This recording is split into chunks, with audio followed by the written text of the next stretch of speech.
Hello, my name is Burke Hedges, author of the best-selling book, The Parable of the Pipeline. I open my book with a story about Pablo and Bruno, who take two very different paths in their quest for financial independence. What you're about to see is the delightful animated story of their adventure. So, sit back, relax, and enjoy the life-changing lessons in The Parable of the Pipeline.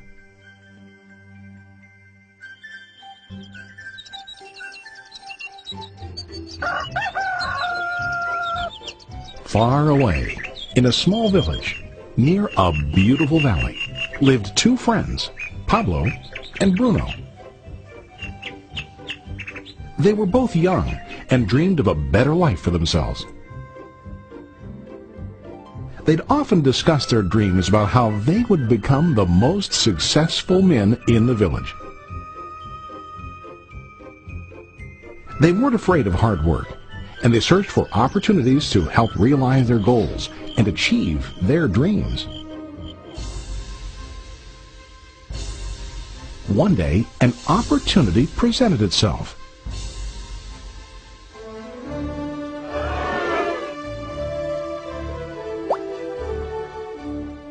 The mayor of the village decided to hire two people to bring water from a spring up on the mountain, across the valley, back down to the village.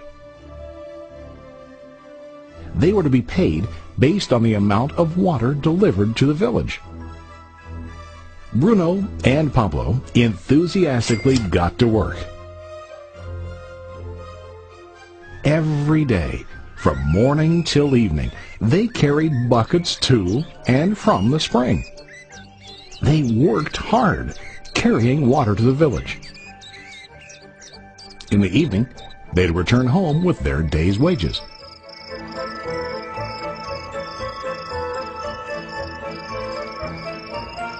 Bruno was satisfied with his work and the money he earned. He was sure that with this work he could achieve his dreams. Bruno thought that to increase his wages he could use bigger buckets to bring more water each trip.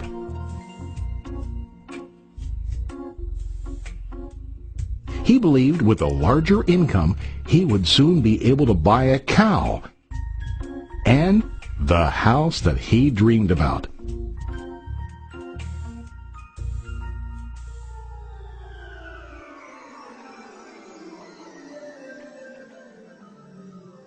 Now Pablo was not satisfied. At the end of the day, his back and hands ached, and he was exhausted. He was looking for an easier way to earn more. One day an idea occurred to Pablo. He imagined building a pipeline to deliver the water from the mountain spring to the village. With this pipeline, he could get more water to the village without carrying buckets back and forth from the spring to the village. Soon, he got very excited about his idea and began to plan. Pablo, of course, shared his idea with his friend Bruno and asked him to join with him to work on and help build the pipeline. Bruno thought the idea was crazy. All Bruno could think about was what his money could buy today and how to get it quicker. He felt that building a pipeline would slow him down and delay him in achieving his goals. Instead, Bruno got bigger buckets and went more often back and forth fetching water. He was sure that with this method he could make more money. Pablo decided to build the pipeline on his own. He understood that it would not be easy to build, and it would take time to complete the pipeline. Pablo knew that it could take several years to finish, but he set his mind on his goal. Every day he worked and carried water like before. But on weekends and during his spare time, he worked hard to dig in the rocky soil and build his pipeline. In the first month, there was little to show for his work.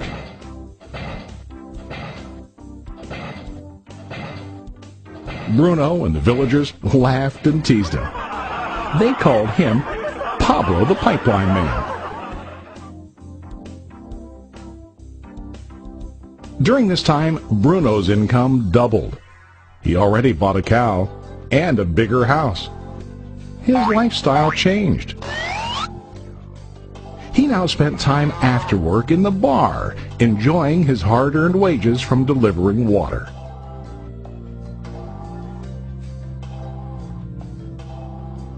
What Bruno didn't realize was that his body was starting to stoop from carrying heavy buckets every day.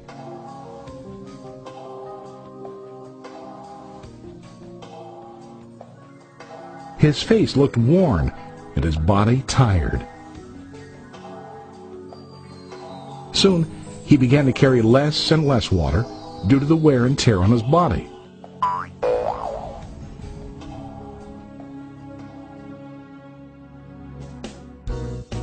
Month after month, Pablo worked. Soon a year passed, and then a second year. Finally, Pablo finished his pipeline. He now used his pipeline to deliver water to the village instead of carrying buckets. Pablo was now earning more money than ever before. The water continued flowing to the village, while Pablo wasn't working. While he slept and ate, the water flowed.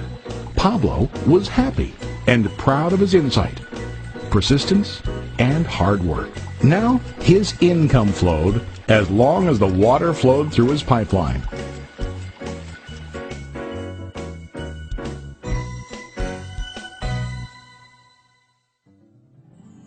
The story of Bruno and Pablo is a reflection of life. Their jobs symbolize what most people do to earn money. Bruno gets his money using buckets. He goes back and forth, carrying his buckets from the spring to the village in exchange for money. To increase his income, he either has to go more frequently to the spring or to use larger buckets. It's common in real life to increase our income by working harder. For example, working overtime or getting a second job. We also increase the size of our buckets by accepting a higher-paying position, which often includes spending more time on the job. Most of us exchange time for money like Bruno. We know that every person has only 24 hours in the day and that it's not possible to use all our time to work. The most difficult time comes when we can no longer exchange time for money due to age, health, or other reasons. Then, our income stops. Now let's review what Pablo did. Very wisely, Pablo did not exchange all of his time for a limited income, but he used some of his time to build a pipeline. He knew that the pipeline would bring ongoing income as long as the water flowed. An ongoing income that multiplied the time he worked each day. Pablo knew that someday, maybe because of age or health, he would no longer be able to exchange his available time for money. Pablo knew that if he could make his idea of a pipeline work, then he only has to do the hard work of building the pipeline. After the pipeline was completed, Pablo was able to monitor and maintain the flow of water to ensure that his income will continue. Pablo has shown us that to earn an income, we don't always have to directly exchange time for money. There really are better ways. How about you? Are you still like Bruno, who directly exchanges time for money? Or do you want to be like Pablo, building and maintaining a pipeline for ongoing income? If you are interested in the idea of building your own pipeline, contact the person who lent you this presentation. You can start building your pipeline today.